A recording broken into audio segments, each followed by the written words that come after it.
आज मी कोणत्या चित्रपटाच्या रिव्ह्यू बद्दल किंवा कलेक्शन्स बद्दल बोलणार नाही या व्हिडिओमध्ये. काय ना की आपल्यासाठी एक चित्रपट म्हणजे मनोरंजन असतं, पण ह्या पाठीमागे, हा चित्रपट बनण्यापाठीमागे हजारो लोकांची मेहनत असते. आणि काही लोक काय करतात, चित्रपटगृहामध्ये जातात, काही सेकंडची रील काढतात आणि ती रील मग व्हायरल होते आणि ह्या सगळ्यांच्या मेहनतीवर पाणी फिरतं.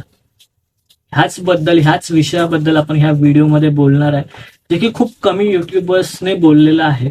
सो व्हिडिओ इंटरेस्टिंग होणार आहे. संपूर्ण व्हिडिओ पहा आणि तुमचं मत सुद्धा सांगा. सो नमस्कार, मी साहिल निकम तुम्हा सर्वांचं मनापासून स्वागत करतो माझ्या युट्यूब चॅनल पिक्चर प्लॅटफॉर्म मध्ये.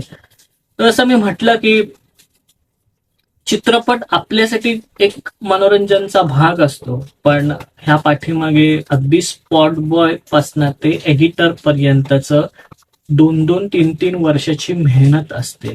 म्हणजे ह्यामध्ये अनेक गोष्टी असतात, टेक्निकल गोष्टी असतात. त्या सगळ्या गोष्टी करण्यासाठी खूप कष्ट करावे लागतात, खूप मेहनत घ्यावी लागते.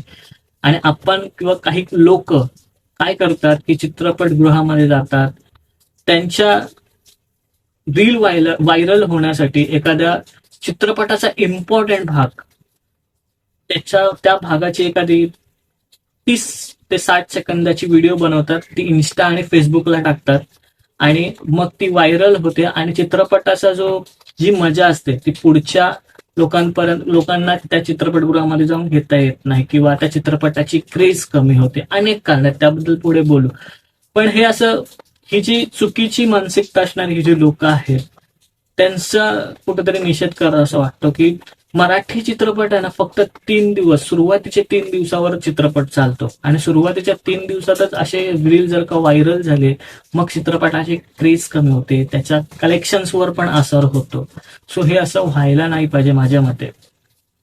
फॉर एक्झाम्पल, उदाहरणतः देऊळ बंद 2 चित्रपटाचा जो क्लायमॅक्स होता, तो त्या चित्रपटाचा गाभा होता किंवा महत्वाचा भाग होता. आणि तोच अगदी काही लोकांनी थिएटरमध्ये जाऊन, चित्रपटगृहांमध्ये जाऊन 30 सेकंदाचा 60 सेकंदाचा व्हिडिओ काढला, तो इंस्टाग्रामवर टाकला. पहिल्या 3 दिवसात जास्त झालं. आणि मग काय झालं, लोकांनी तर बघितलंय ना. काही लोक काय म्हणाले, आम्ही बघितलंय, चल मोबाईलवर जाऊ बघू, कारण क्लायमॅक्स तर मेन होता आणि तेच बघितलं तर काय आता बघायचं. सो हे जे त्याच्यामुळे काय झालं की चित्रपटाची क्रेज कमी झाली. दुसरं म्हणजे त्याच्या कलेक्शन्सवर सुद्धा असर पडला आणि फ्युचर जो चित्रपट चालणार आहे तो सुद्धा चालणार नाही.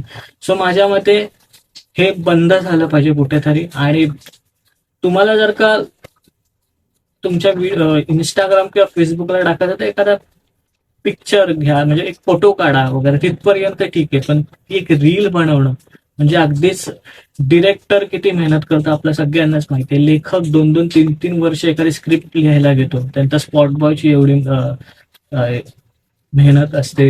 त्यानंतर जेव्हा चित्रपट एडिटिंग टेबलला येतो, एडिटरची तेवढी मेहनत असते. सो ह्या सगळ्यांच्या मेहनतीवर एक 30 सेकंदाची व्हिडिओ किंवा रील त्यांच्या मेहनतीवर पाणी फिरवते. सो हे असं झालं नाही पाहिजे. आणि मग ह्यानी होईल काय की जर का हे जास्त वाढलं तर मग तुम्ही चित्रपटगृहांमध्ये जर का मोबाईल घेऊन जात असाल तर त्याच्यावर बंदी येईल, किंवा तुम्ही जर का मोबाईल काढला तर तुम्ही फोटोही काढू शकणार, त्याच्यावरही बंदी येईल. सो हे जे स्ट्रिक्ट गाईडलाईन्स येतील आणि मग जे तुम्ही मोबाईल घेऊन जातात तेही कदाचित बंद होईल चित्रपटगृहांमध्ये. सो हे नाही झालं पाहिजे. आणि स्पेशली मराठी चित्रपटांच्या बाबतीत नाही झालं पाहिजे. राजा शिवाजी चित्रपटाबाबतीत सुद्धा तेच झालं. म्हणजे सलमान खानची एंट्री होती आणि तोच सीन लीक झाला, कारण त्याच्यामुळेच पब्लिक खेचला जाणार होता, तोच सीन लीक झाला. अफजल खानला पाडला तो सीन असेल, तोही सीन लीक झाला, कारण तो तर त्या चित्रपटाचा मुख्य सीन होता, अफजल खानला पाडण्याचा. तोच सीन लीक झाला तर मग पाठीमागची लोक जी बघायला जाणार आहेत 3 दिवसानंतर ती जाणारच नाही. ऑटोमॅटिकली बॉक्स ऑफिस कलेक्शनवर त्याचा असर पडला. आणि त्यामुळेच मला वाटतं कुठेतरी कलेक्शन्स हे 150 कोटीपर्यंत जाणार होतं, ते 100 कोटीपर्यंत. एक फॅक्टर असू शकतो तो की 100 कोटीपर्यंत थांबला, किंवा 110, 120, 130 कोटीपर्यंत थांबला. सो हे नाही व्हायला पाहिजे माझ्या मते.